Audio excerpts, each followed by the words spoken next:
Sabi, nasira ang buhok nyo, kaka-treatment lagi. Sabi ni Jessica ulit. Or sabi naman ni Manilin, nag-dry kasi ang hair nyo, madam. Kaya nagpa-iksi kayo ng buhok. Ayan.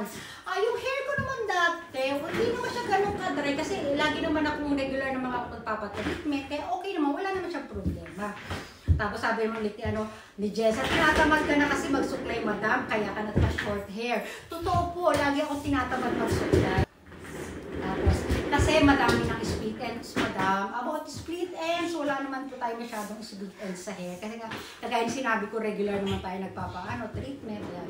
Sabi naman ni Alisa, para kumapal po ang buhok mo, ma'am. Ayan. May sumagot din na dahil sa paglalagas po ng buhok, ma'am. Dahil may ginagaya ang buhok ng artista, ma'am. Wala po tayong ginagayang buhok ng artista. Diba? Yung dry hair, madam, for new look. Ayan.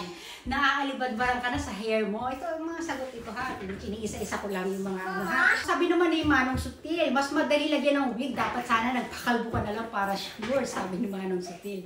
Hindi daw halata. Pero hindi po yun ang eksakto. Hinahanap natin. Kasi hindi siya eksakto, pero yung talaga doon sa aking sagot ha. Anak, malala natin.